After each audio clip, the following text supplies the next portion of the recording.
Hello, I'm Chris Gilbert of Alien Rabbit. Welcome to our channel, and I thought I would do a video talking about writing the existential hero character. Maybe talk a bit in general just about how I approach writing such protagonists from the few novellas, books, short stories I've written, which feature such a character who is often very philosophically driven, or faces some sort of existential challenge, or has some contradiction that drives them forward, or some challenge, I guess, without wanting to be too general in my description. So I'll try not to make this too rambling. Obviously I'm not the authority, far from it, and this is just a series of thoughts of what I think personally, and how I think you can approach writing such a character. So I'll use an example of a character, well, probably a few years ago one, but the main one. I'll do this in the lens of is Maximo from my diptych novella series, the Maximo diptych, the Silent Engineer and the Eternal Ship. Now, there's not going to be too many spoilers, but I'll just sort of talk about my own approach to how I approached writing a character who explores existential themes of meaning and dealing with a difficult past, this sort of stuff. A lot of the characters I tend to write, I do like to write quite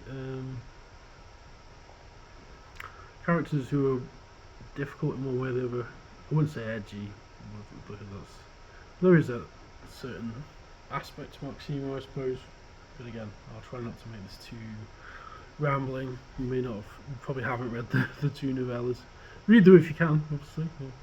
I'm a bit biased, but I think if you enjoy thrillers, you'll enjoy them. But yeah, so I think, as always, if you are going to write in a certain style, or it's obviously good to have read quite a lot, so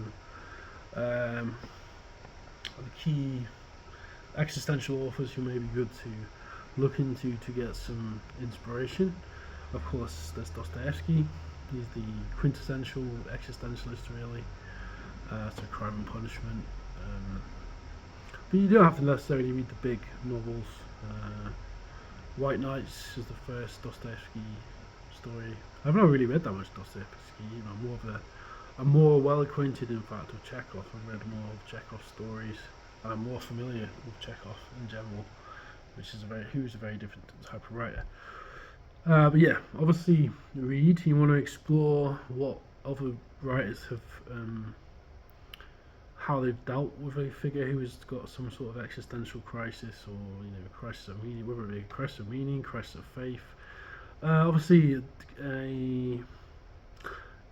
by definition, an existential character is going to have a crisis of some sort, usually revolving around meaning, but it could be based around their faith, it could be based around their atheism, it could be based, and then you want something that will challenge that either pessimism, or that lack of faith, or that loss of faith, or and then you can resolve that obviously in a number of different ways. Another good author, I just thought of this because this is a very interesting little novel, is Ernesto Sabata's The Tunnel, with a much more existentially tortured character in the vein of the character from Crime and Punishment, because of quite dark triad existential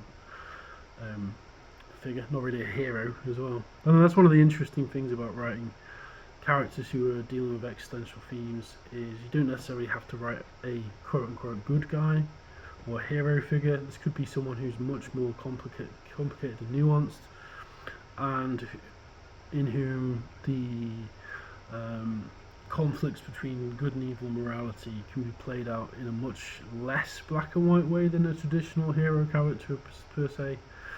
So I explored this a little bit with my Maximo character.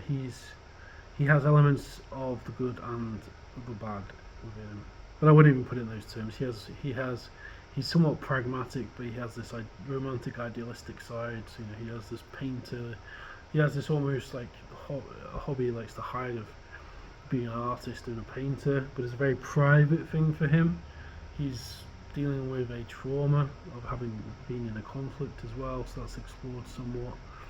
But yeah, writing an existential character has these interesting challenges. You can flesh out the character's backstory a lot, explore maybe writing flashback scenes. You can play with how you deal with time in the narrative a lot more, so that can be obviously a confusing experience to the reader. It depends how you handle it as a writer, but it does offer an opportunity for much more internal dialogue. Dialogue in general with an existential character it does open up a lot of more, a wide palette that you can draw from. You can have a lot of more. Obviously, monologues would be a typical thing, but you can also have. It gives a very much, if you are a writer who's into writing philosophical ideas into your fiction, then obviously a character who's dealing with existential themes offers a great opportunity to develop those philosophical dialogues with other characters as well. So you don't want to make it too laboured. That's the only thing with that I'd say. You don't want it just to read like a philosophy essay in dialogue form. You want to make it sound naturalistic, and you want to put it in context. So if you ever have any conversations that occur in dialogue of that nature, you do want to put it in context. You don't want the main character to just go up to, I don't know, a shopkeeper and start discussing the nature of free will. I mean, you could obviously do that. There are probably ways you could do that, but does it make sense in the thrust of the narrative? Is always going to be the main concern there, right? Because yeah, sure, the character could just randomly go up to someone in the street. Maybe that's the exploration of the character. Maybe it's just a street philosopher who goes up to people and has random conversations with everybody about all these deep and subjects that people have thought about for thousands of years. Maybe that's the premise of your story. That'll be quite an interesting premise. But you always have to make sure there's a sort of logical, internal logic going on there, so it's not just doesn't feel too random and unstructured, I guess. The other thing I'd say is it does offer a lot of opportunity for internal monologues. So that takes a while to get used to writing in that way, So it's there is always this reflective internal monologue going on, which it is a challenge in your writing, because you then have to make it obvious when a character is thinking to themselves and when they're conversing with another character. So technically that's an interesting challenge. It's a challenge that most writers will have, who've been writing for a few years will have had to deal with anyway. But the existential hero, or it could be villain, whatever. Like I said, it's quite ambiguous often. Does offer that scope for much more deep psychological internal exploration, I suppose. I'll probably leave it there. I don't want to make this video too long. I just want to make a sort of quick summing up of a few of my thoughts and just little bits of advice from, just from my own experience of writing one of these types of characters.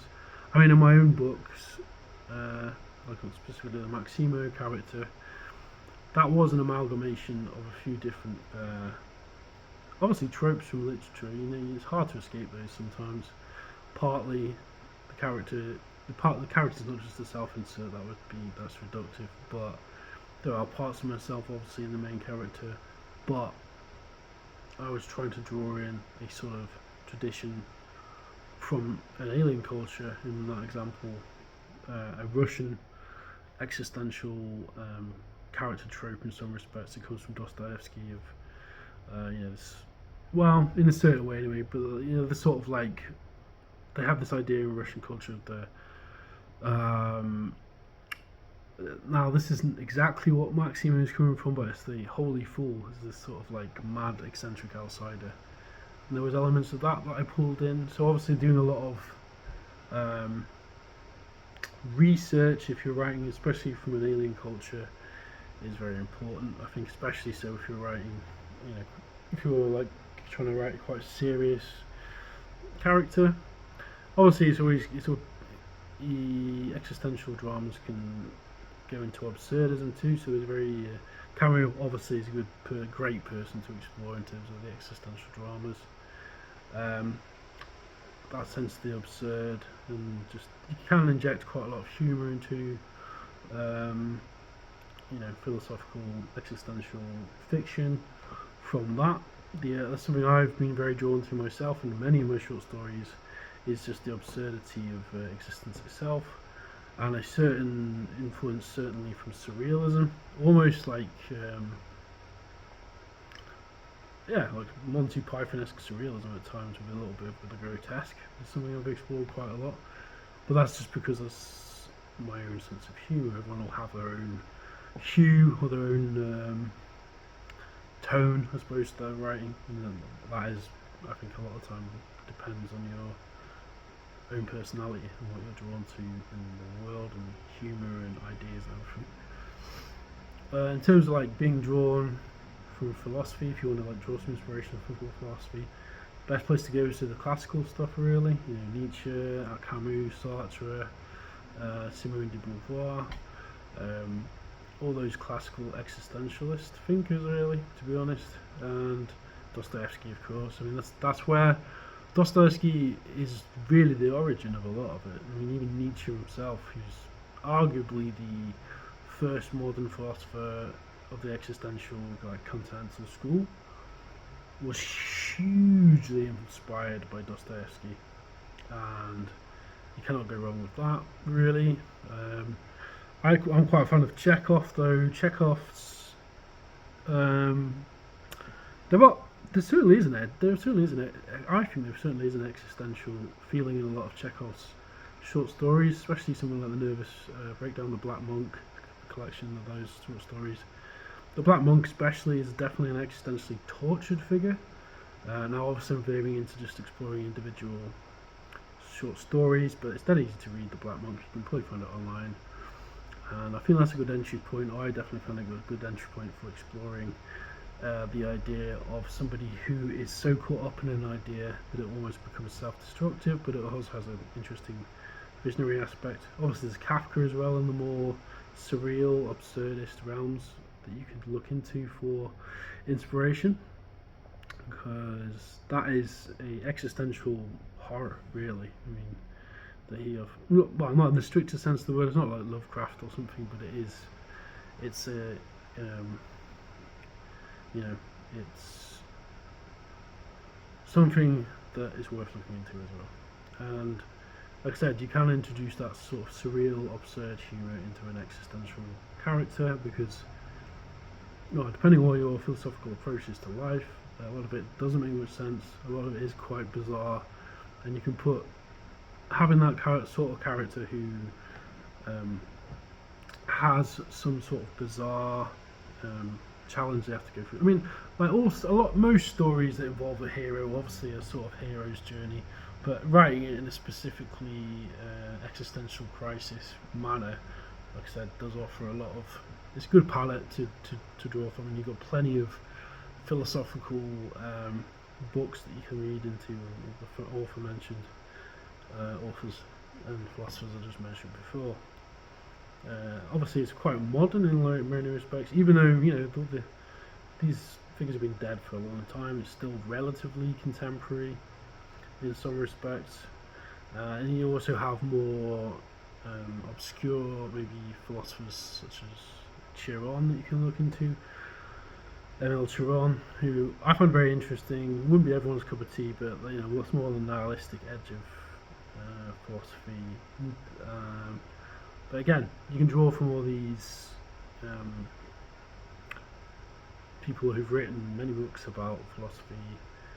You can even give it a political angle, right? You could just sort of try and explore politics or the contemporary age through this existential character. I mean, partially with my Maxima books, that was what I was doing as well. It's like an analogous to, and also actually drawn from my experience of living in a foreign country for a while, and just all the influences that I would have soaked up from my time there, as well as the actual experience of living in the alien culture, in this case Russia, where there has been an awful lot going on, to say the least, politically, socially, change, a lot of terrible things really. I mean, obviously I'm not going into that too much here, but yeah. So it helped me, writing that novel with that character helped me explore some of my feelings about that without being explicit, I suppose. I mean, obviously if I was going to write a essay on politics in Russia, then I'd just do that. I've shared some of my thoughts on it in various spaces online, but I'm not a political scientist in that regard. I'm not educated enough, but I can certainly write a fictional exploration and of some of these themes, right? And yeah. Anyway, I'll leave this video here. I've tried to make it as general as I can with some really useful bits of information. Thanks. Hope that was enjoyable. Also like and subscribe if you found that this interesting.